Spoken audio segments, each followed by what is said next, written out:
Hello, everybody. Welcome to my channel, From Darkness to Light Recovery Coaching. I'm your host, Coach TJ. Thank you guys for joining me for this episode.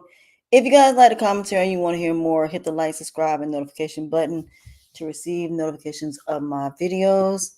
Hi, y'all. How y'all doing? Hope life is good for you. Life is good for me.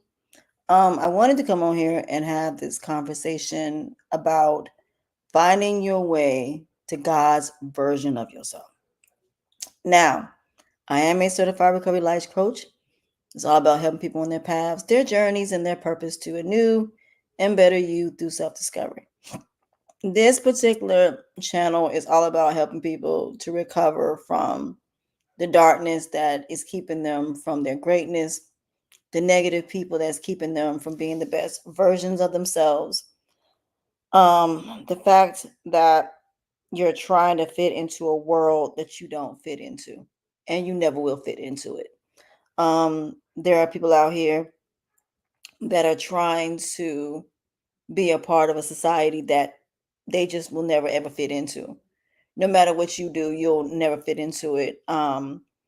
It's a lot of things out here that people aren't exactly prepared and prepped for.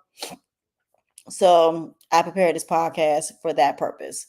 There are many different types of recovery, but I break them down into many different facets because there's so many different ones. I didn't want to specialize in just one particular um, recovery and healing. I wanted to basically be in multiple. So that's what this podcast is about. This particular episode is finding your way to God's version of yourself. A lot of y'all are not God's version of yourself. You ain't. You are not God's version of yourself in any capacity. You are society's version of yourself, and you ain't happy. I don't know how many people that I have seen be destroyed because of society standards.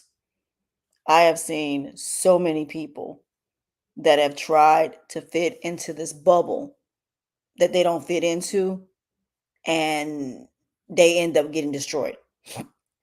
We have millions of people that commit suicide every day because they don't fit into society standards and they don't think they belong here. Okay? So I'm just going to be frank and honest about that. Nobody in this world, nobody, and I mean this sincerely, is healthy. Nobody. Nobody is better than anybody else. Nobody is happier than anybody else. Nobody has a better life than anybody else because you might have somebody that might be homeless and you might have people say stuff about them being homeless, but you have other people that's being bullied. You have other people dealing with medical, as far as diseases, illness, chronic pain, depression, anxiety, mental health issues, psychological and emotional issues. Some people are going through spiritual warfare.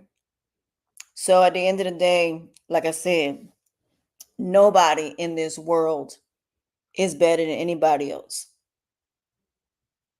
There are too many people that have ended up in the worst predicaments because they followed the rabbits down the rabbit hole, trying to be something they're not, trying to be people pleasers, seat fillers, Captain Save a Hole, and Build-A-Bears and Build-A-Dolls.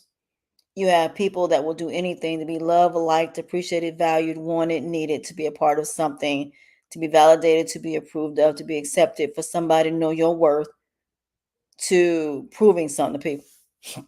You have a lot of people that are just getting temporary solutions and not permanent solutions. There are a lot of people that will probably spend the rest of their life in therapy because they're getting temporary answers. There are people that are losing their lives because of stuff that could have been found 20, 30 years ago that was never found. And by the time they find it, it's too late. You got people giving people prescription drugs that are not permanent solutions. They're temporary solutions. And yet they get mad when doctors are saying, if you eat healthier and live this healthier life, then you will absolutely be better. You have people that tell people, like for example, to have high blood pressure. If you eat beets, if you eat certain fruits and vegetables, you will lower your blood pressure. You have people that tell you stop eating gluten, it'll lower your inflammation and your acid reflux. So the thing about it is, people, as far as a lot of companies, are losing money because people are complaining about the chemicals that are in our foods, for example, which is something I'm going to talk about later. But you have people that are sitting up here trying to find answers, have to go all the way overseas just to go get dental work done, just to go and get stuff that is an arm and a leg over here and go overseas and basically get it for a fraction of what they'll pay for over here. You have people that have went to college and not in the field that they're in. Nowadays, companies do not give you raises. Instead, they give you bonuses, which in turns mess up your taxes. And so now you're paying more in taxes because you're making more because of the bonuses that you get. So your bonuses are now taxed, just like your retirement is taxed. So when it comes to society standards, because of social media, people are now realizing that society standards is not the way to go. There are a lot of people that are still single, not because they're not godly people or not because they're not good people, not because they don't deserve to be a wife or a husband, but because of what they look like, because they have a disability, because they have flaws and imperfections. So they're going to be single the rest of their lives. So there are a lot of people that even if they wore heels, even if they wore makeup, even if they had money, they're still single. They're still alone. They still have a body count because they sat up here and they gave their bodies to people that basically all they wanted was sex. So in this society, as long as you're doing what everybody wants you to do, then you cool. As long as you're a certain weight or a certain standard or a certain health, oh, you're good. But the minute that you ain't, they have no use for you. Just like with disabilities, they don't even mention anything about how they're gonna help people with special needs. I ain't heard neither one of the presidents bring that up.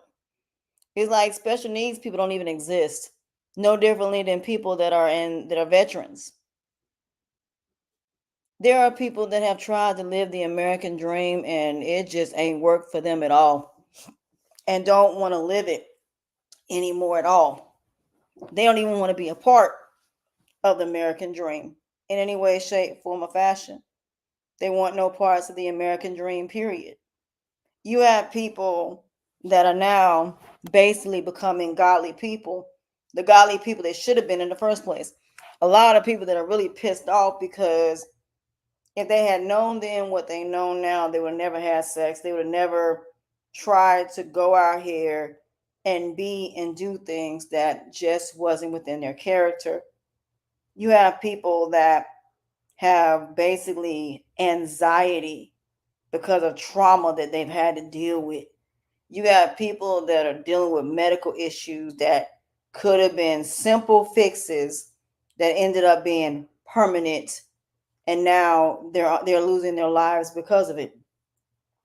You got people that end up getting rid of cancer and the cancer comes right back and it spreads.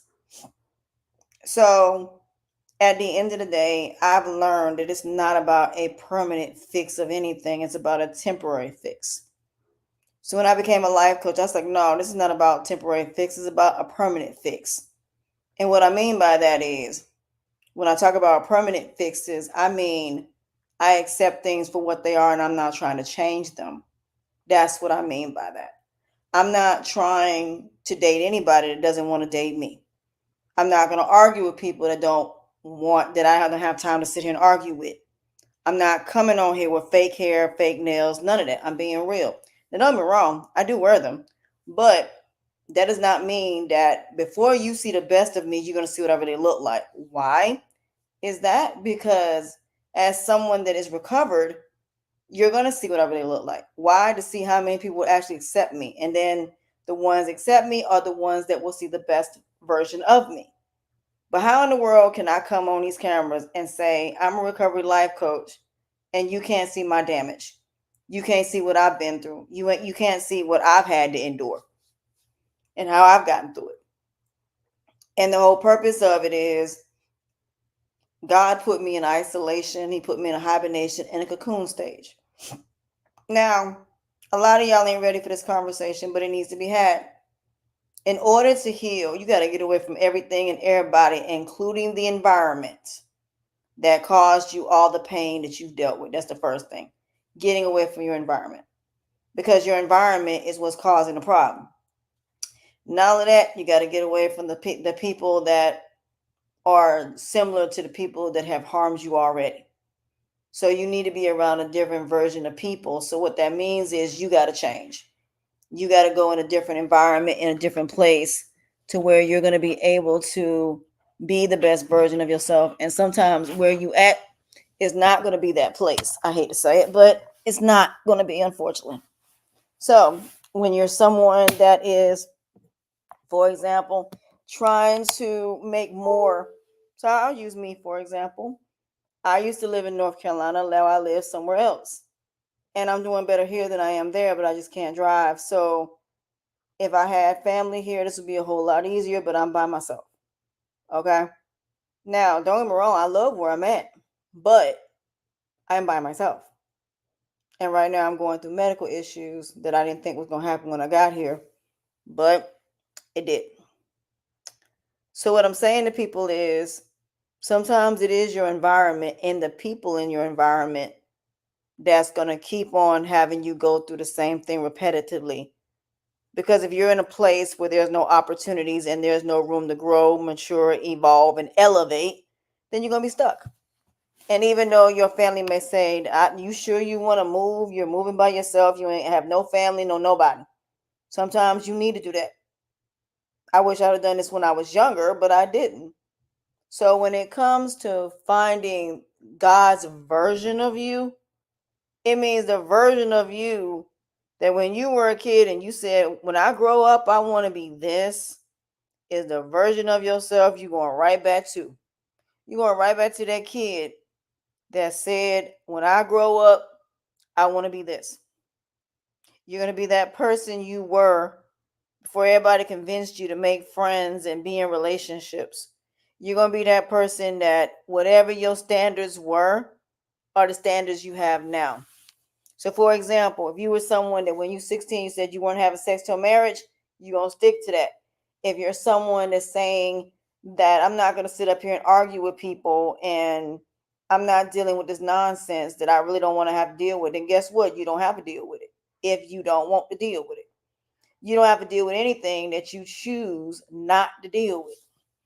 So, let's say, for example, you say that one of the things you're not going to do is argue with people. The one thing that you're not going to do is worry about whether you're single or whether you're not. You're not going to worry about whether or not you're not what everybody else wants you to be. You're going to be someone that don't even care about if a job hires you or not. You're going to be the person that's going to be, everything you do is going to be in silence. Nobody's going to know what you're doing. Because here's the thing. When you get away from the influences that are keeping you from being the best version of yourself, you're going to realize how better off you are. And yes, it is scary when you're with someone you don't know and they're helping you through your journey and they're helping you to be the best version of yourself. But that does not mean go back to them same people and go back to the same behavior, because you're not. My goal is to keep people from going down the direction that they used to go down, trying to go back and be what everybody else wants them to be, that people pleaser, seat filler, captain, save a hole, build a bears, and build a dolls. That's the hardest thing to do.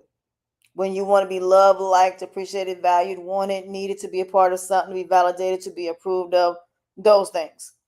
Those are the things I'm going to help you find within yourself. So you're not going to be looking for that within somebody else. What you're going to be looking for is someone that is godly just like you. The people around you got to either add to your life. If they subtract from your life, you're not going to deal with them. So the minute that somebody does something that is going to mess with your inner peace and tranquility, they have to go. And it's not even about them being perfect or anything like that. What it got to do with is I'm not dealing with no soul ties. I'm not dealing with somebody else's past trauma. I'm not your therapist because I am not that. I'm not your mama. I'm not your daddy. I'm not your family members. I don't have to deal with it. I don't have to go down with you on a sinking ship. I ain't got to do none of that because I don't have to accept any of that. I can always walk away, which is why I've always been independent, self-sufficient, and dominant. Because if somebody walk out, I can always take care of myself. I can always do what I need to do, and I can always handle my business accordingly. There are a lot of us that realize that working for someone else ain't meant for us to do. We need to do something else. And that's okay too. But at the end of the day, is it going to be easy? Absolutely not. It's going to take a lot of work to be able to do this. So everybody knows that it takes time to basically create something that is going to be something that's going to be successful.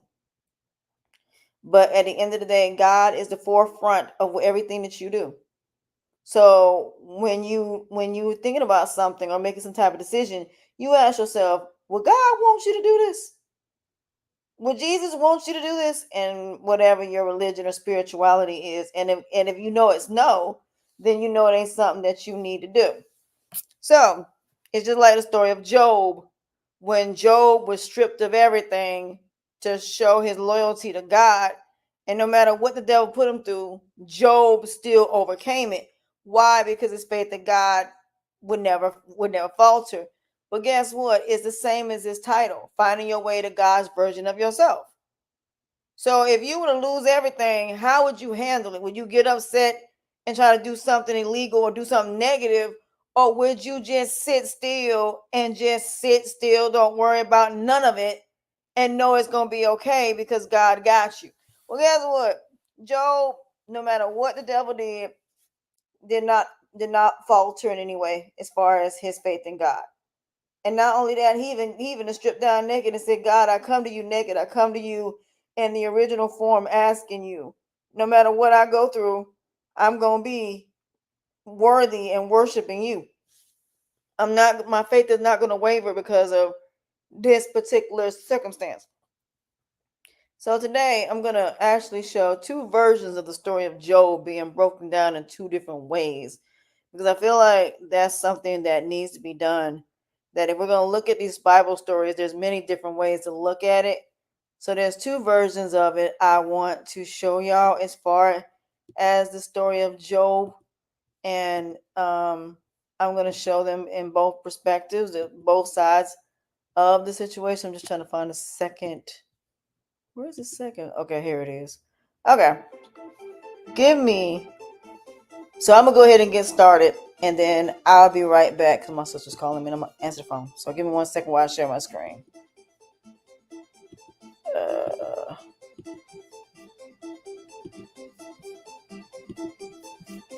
so I'm gonna mute myself.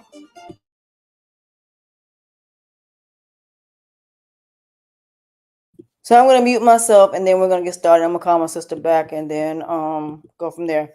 But I wanted to say in this video that all videos that I'm using is for educational purposes only. For I am a certified recovery life coach. Everything that I do is about recovery and healing, and every video I use is to basically represent that. So just in case they try to say it's copyright infringement, this video is only to show people as far as spiritually how to recover and heal. So let's get started while I call my sister back.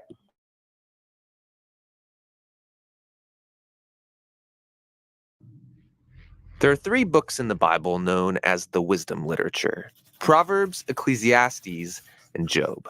The first, Proverbs, showed us that God is wise and just. Yeah, we learned that God has ordered the world so that it's fair. The righteous are rewarded, the wicked are punished. In other words, you get what you deserve. But then we meet Ecclesiastes, who observes, people don't always get what they deserve. Yeah, he said the world isn't always fair, that life is unpredictable and hard to comprehend, just like smoke. And this makes you wonder, okay, well, is God wise and just? Exactly. And so it's that question that is being explored in the final book of wisdom, Job. All right, let's dive in. So Job begins with a strange story that takes place up in the heavens, which are described something like a heavenly command center. So God is there with these angelic creatures called the sons of God, and they're all there reporting for duty. And God points out this guy Job, his servant, showing how righteous and good he is. And then one of these angelic creatures approaches. He's referred to in Hebrew as the Satan. The Satan. Who is this? Well, this word is actually a title, which literally means the one who is opposed. So out of this whole crew, he is the one questioning how God is running the world. And he proposes that Job might not actually love God, that he's only a good person because God rewards him. If God were to take away all of the good things he gave to Job, then we would see his true colors. So he thinks Job is just working the system? And that's exactly right. Maybe he's obeying just to get what he wants. So God agrees to this experiment and allows the Satan to inflict suffering on Job. And Job loses everyone and everything that he cares about. It is devastating. And remember, he deserves none of this. God himself said so. The remarkable thing is that in the midst of all this suffering, Job still praises God. At least for chapters 1 and 2. But then in chapter 3, we find out how he's really feeling inside. He unleashes this poem that reveals his devastation. It's a long, elaborate curse on the day that he was born. After this, some of Job's friends come to visit him to offer their help. And all of them are like, Job, you must have done something horribly wrong to deserve this. After all, we know God is just, and we know the world is ordered by God's justice and fairness, so you must be getting what you deserve. And for the next 34 chapters, the friends and Job go back and forth in very dense Hebrew poetry. His friends keep speculating about why God might have sent such suffering, and they even start making up lists of hypothetical sins that Job must have committed. But after each accusation, Job defends his innocence. And Job is innocent. He is. He's also on an emotional roller coaster. At some moments, he's very confident that God is still wise and just. Yeah, in other moments, he's doubting God's goodness. He even comes to accuse God of being reckless, unfair, and corrupt. So by the end of the dialogue, Job demands that God come and explain himself in person, and God does so. He comes in the form of a great storm cloud. Now, God doesn't give Job a direct answer. He doesn't tell Job about the conversation with the Satan. Yeah, he does something very different. He takes Job on a virtual tour of the universe. He shows Job how grand the world is, and he asks him if he's even capable of running it or understanding it, just for a day. He shows Job how much detail there is in the world, things that we might see every day, but really don't understand at all. But God does. He knows it all intimately. He pays attention to the beauty and operations of the universe in ways that we haven't even imagined and in places that we will never see. Then to conclude, God shows Job two wondrous beasts and brags about how great they are. Yeah, they are dangerous. I mean, they would kill you without even thinking about it. And God says they're not evil. They're actually a part of his good world. And then that's it. That's God's whole defense. It's kind of weird. I mean, what was this all about? It seems to be this. From Job's point of view, it looks like God is not just. But God's perspective is infinitely bigger. He's dynamically interacting with a whole universe of complexity when he makes decisions. And this is what God calls his wisdom. So Job asking God to defend himself is actually kind of absurd. He couldn't comprehend this kind of complexity even if he wanted to. So where does this leave us? Well, it leaves Job in a place of humility. He never learned why he suffered, and yet he's able to live in peace and in the fear of the Lord. But that's not where the book ends, because after this, God restores to Job double everything he had lost. And this, again, is surprising. I mean, is this a reward? Is God saying, congratulations, Job, you passed this elaborate test? No, I mean, the whole book just made the point that Job losing everything was not a punishment, and so now getting it back isn't a reward. So why does he get it back? Well, apparently, God, in his wisdom, decided to give Job a gift. We don't know why. But what we do know is that Job is now the kind of person who, no matter what comes, good or bad, he can trust God's wisdom. And that's the book of Job and the end of our wisdom series. These biblical books of wisdom are amazing. Each one offers a unique perspective on the good life, and you need to hear all of them together as you learn to live with wisdom and in the fear of the Lord.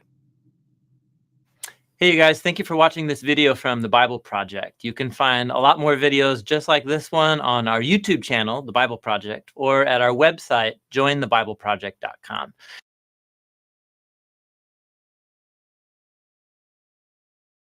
Okay, as y'all can see, Job lost everything. And no matter what and why it happened, it didn't matter. The point is, his faith in God didn't waver. Now, it might have been times where he might have questioned it, but his faith didn't waver in the end. It is normal when things happen to feel like God isn't there. God has abandoned you. It's only natural. Same thing when your friends and family abandon you or they leave this earth. You're alone. And that's the point. You came in this world by yourself. The people in your life are supposed to make you better, get you to be the best version of yourself, getting you to where you need to be. But at the same time, you keep the people that helped you get where you are, and you leave the people that are only around you because of what you can do. But see, I see something a little different than everybody else sees. I think the reason it happened is because if Job would have kept everything, he would have probably never appreciated it. Not saying he did, but being that it humbled him, like the guy said in the end, no matter what he goes through at this point, he now knows how to deal with it because he lost it all. The problem is, for us in this generation, we can lose it all, get it back, and still lose it again. Why? Because we didn't learn nothing. We didn't take the time while we were in this dark situation on how to deal with it. We just sat there and we just said, okay, we're going through it. Now I'm going to hurt everybody else. I'm going to get revenge. And that's exactly how Job could have dealt with it. But Job said, no, I'm not going to deal with it that way. I'm going to deal with it in the righteous way. And I'm just going to sit still and wait through the storm. So when he became humbled and God realized that even despite the negativity that he's going through, he made the best of it, and that he's sitting still through the storm and waiting for God to tell him to move. And when God finally got him through the storm, he rewarded him. So yeah, he did reward Job. He gave Job back not only what he had, but something better. But he didn't give him back what he had. He gave him something better. He gave him something new. So even though he gave him, way more than what he had, but that's because Job, despite losing it all, it didn't change the way Job saw God. It didn't change the way he looked at God, his faith in God, his belief in God. It didn't change any of that. Whereas us, we go through stuff and we walk away from people. We get divorced. We let all these things happen to our children. We're quick to walk away from things. Whereas Job lost everything and could have basically cussed God out and did God knows what. But he didn't.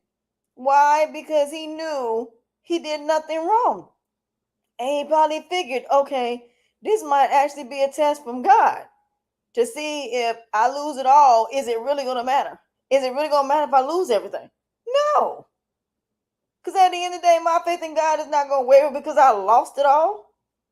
If I lose it all, I lose it all. It's not going to be the end of the world because I lost it all. Because it ain't. Now, the second video tells the story of Job in a different way. So I'm going to show that video of the story of Job in a completely different aspect. Like I said, everybody's aspects are different. So give me a second. I'm going to share my screen. And I'm going to do this one now.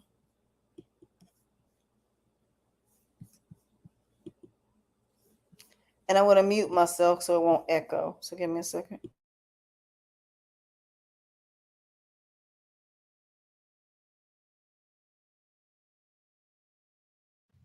In this Bible story from the book of Job, there's a wealthy man named Job residing in an area called Uz with an extended family and vast flocks. He is blameless and upright, always striving to live a moral life. He had a very disciplined relationship with God.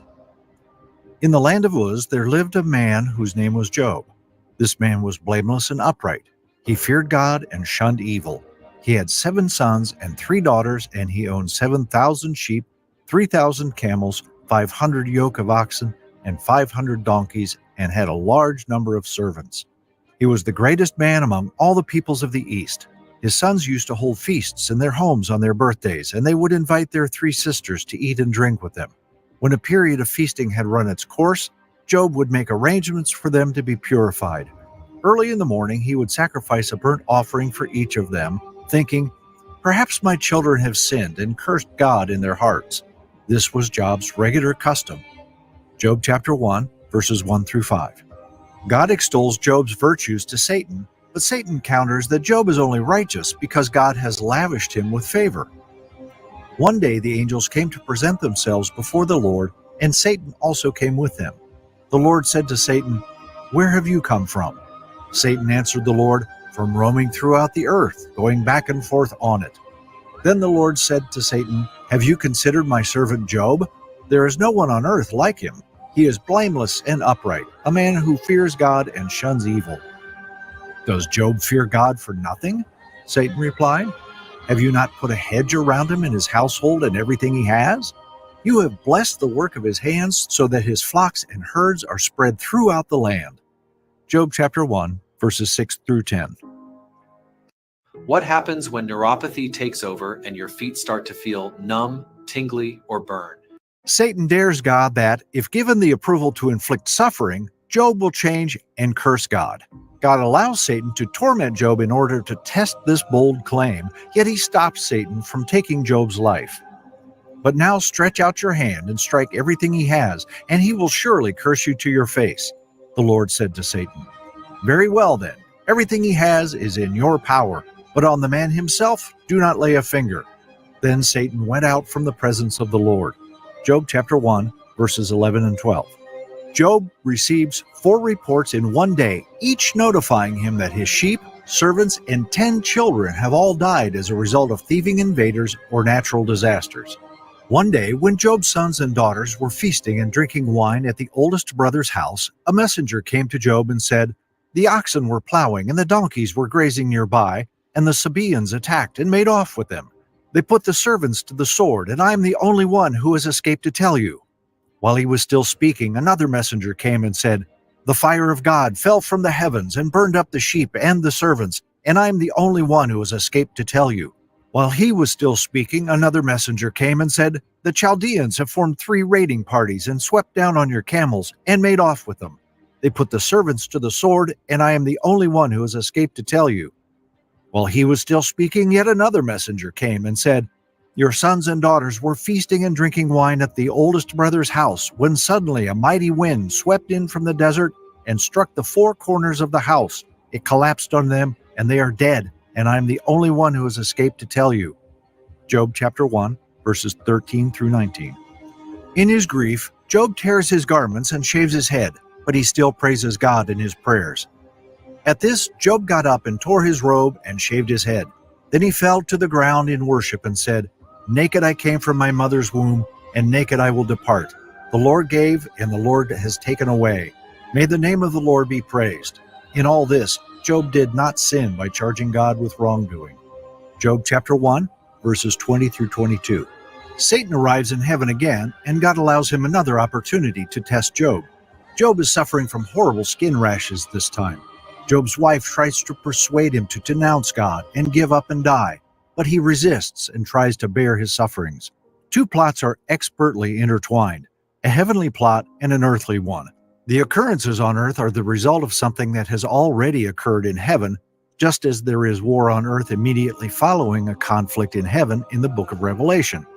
Eliphaz, Bildad, and Zophar, 3 of Job's friends, arrived to console him, sitting with him in silence for 7 days in honor of his grief. Job speaks on the 7th day, starting off a dialogue in which each of the 4 men provide poetic descriptions of his problems. Job curses his birthday, comparing life and death to light and darkness. He wishes he had never been born and that his birth had been veiled by darkness, feeling that life just adds to his agony. I wanted to stop here because this is why a lot of people end up committing suicide for this reason. They end up committing suicide because of this part here. When you curse your birthday, you curse your life. You feel like you don't deserve to be here, which is why a lot of people end up committing suicide. And this is pretty much what people go through when it comes to agony and pain and suffering and trauma and abuse. You feel like you deserve everything you're going through. Why would God bring this person in my life? Here's the thing: God didn't bring that person in your life.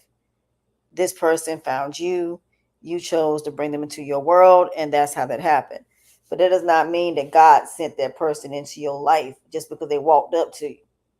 And that's the thing you need to realize. When you start looking at people, look at people and see whether or not God sent that person or whether the devil sent that person. So this is why a lot of people ended up committing suicide, because of the agony and the pain that they're going through, no differently than the story of Job. It's just Job did not unalive himself. He ended up surviving through it, even despite the agony and the pain. So let's continue.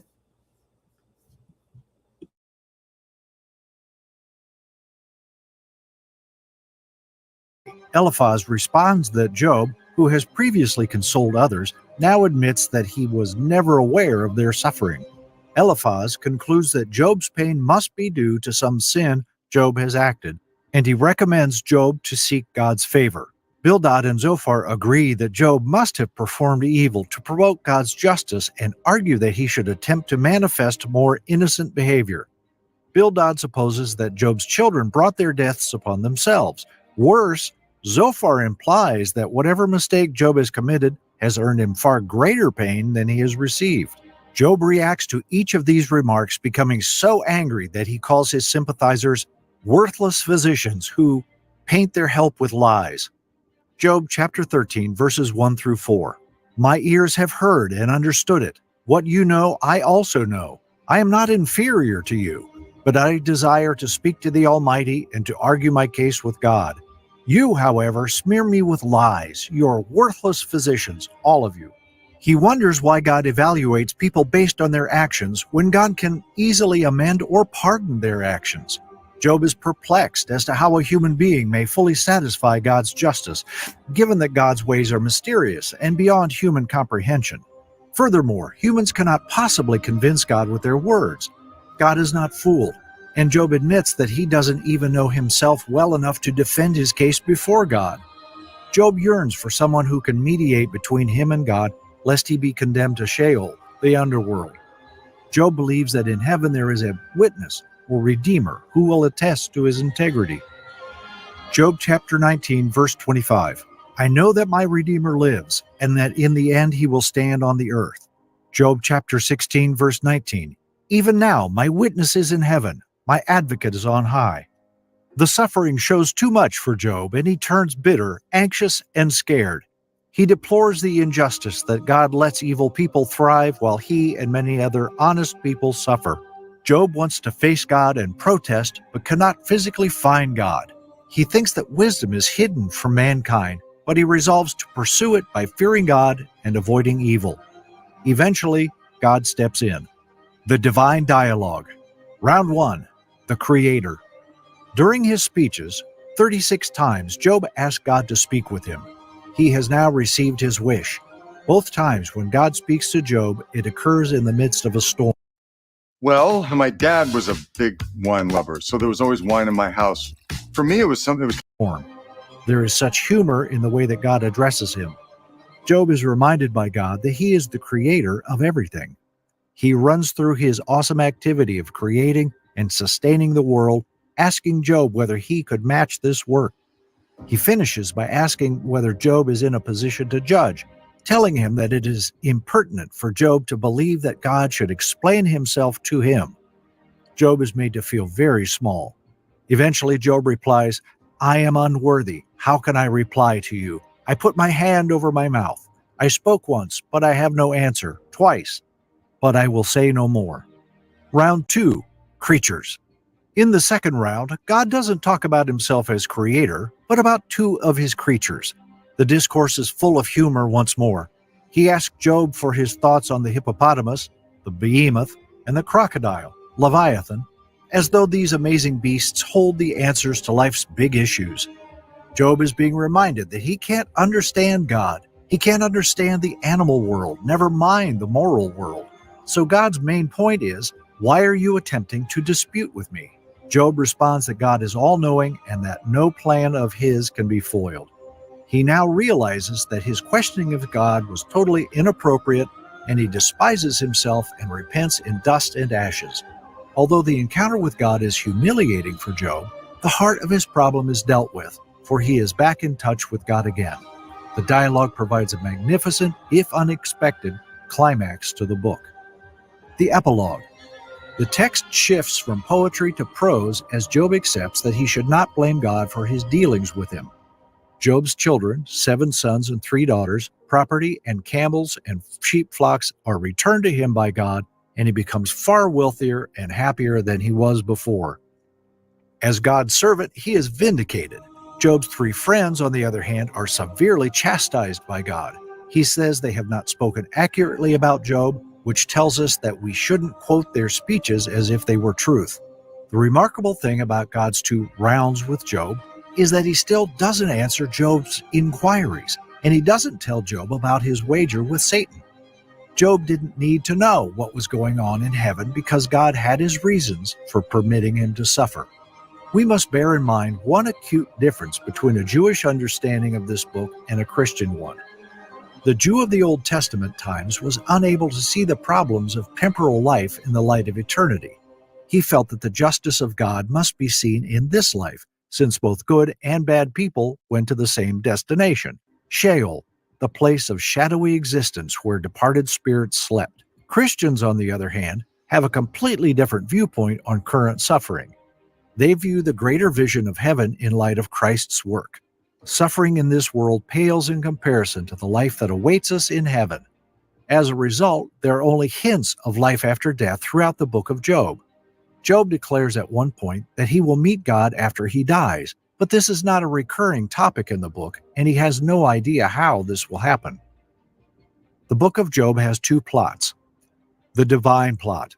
The book begins with the heavenly plot, God's meeting in heaven with Satan. Satan was an angel whose job was to report sins. He was God's counsel for the prosecution who traveled across the earth to report to God what human beings were like. By the time of Job, Satan had become so cynical that he couldn't believe anyone could love God for the sake of God. He believed that people only loved God for what he could provide them. So there is a debate between God and Satan, with Satan arguing this very point. God asks Satan whether he met Job when he visited the earth. Job loves him because he loves him, not because of any blessing he has received, God claims. Satan's response is cynical, arguing that if God were to take away Job's blessings, he would blaspheme God just like everyone else. As a result, the divine wager takes place. Tension is essential in any excellent drama. Job is unaware of the divine wager while the reader is. The test would be worthless if he knew. This encounter teaches us valuable truths about Satan. For starters, it suggests that he cannot be in 2 places at the same time. He is not endowed with God's omnipresence. The human plot. The dispute between Job and his companions takes up the most of the book. Why is Job suffering more than other people? Is the central question addressed. There are 2 points of view. A, the friends are certain that Job's suffering is due to his sin. B, Job is certain that he is not sinning and protests his innocence. The exchange is filled with suspense because the reader knows Job is accurate. The book's 2-plot structure reminds us that no one knows the complete picture when it comes to figuring out why people suffer. It must be tough to defend yourself when you are in such misery. Beyond the search for explanations, everyone is confronted with a larger question. Can I continue to believe in a good God when everything seems to be going wrong? The book of Job gives an answer to this question. What was Job's greatest pain? Clarifies the significance of this topic. Was it a physical confrontation? Was he covered in sores from head to toe, tired and exhausted, and in excruciating pain? Social? Because of his physical appearance and the fact that the local community was aware of his recent tragedy, he became a social outcast. People walked on the other side of the street rather than converse to him since he sat on the ash heap at the village's end. Even the teenagers laughed at him. Mental? He faced the mental pain of not knowing why these distressing things were happening to him, especially as there seemed to be nothing in his past to point to. Spiritual? His spiritual anguish was far worse than any other, as he felt cut off from God. He yelled out, pleading with him to locate him, speak with him, and even argue with him. This was the true, most excruciating ache. Suffering is much more agonizing if we believe God is far away and unconcerned. However, when Job was finally able to talk with God, things didn't go as planned. For Christians, the book of Job can be seen in the context of the New Testament. 1. God allowed Satan to bring about Jesus' death on the cross, with his own son asking the question, "My God, why?" As with Job, God didn't explain why. This argues that even the Son of God lost contact with the purpose for his suffering under the intensity of the crucifixion's torment. 2. The Christian understands that life continues beyond death. The problems of suffering do not have to be resolved in this life. It is interesting to note that in the Greek version of the book of Job, an extra verse has been added. And it is written that he, Job, will rise again with those whom the Lord raises up. 3. This hope of resurrection reminds us that there will be a final vindication of Job. Christians believe that Jesus will return to judge the living and the dead at the end of time. One day there will be a courtroom scene in which Jesus will sit as judge, and all the evil and pious people who have ever lived will stand before his throne to be judged according to their actions in the body. So everything Job wished for is about to become a reality. God's righteousness will be applied to the entire human race in a public vindication of justice. Kroger Boost just got better. So this is why I say you never know what's going to happen to you or how things are going to happen to you. We all will be tested in one way or another as far as our faith in God or our faith in our religion and spirituality.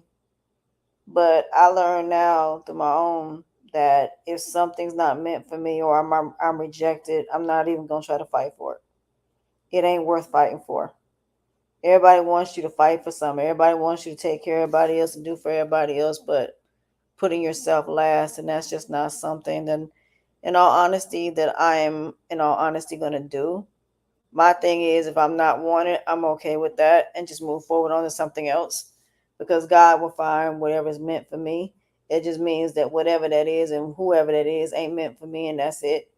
Arguing about something that I've dealt with in my past, but yet it gets thrown up in my face, is not happening in 2024.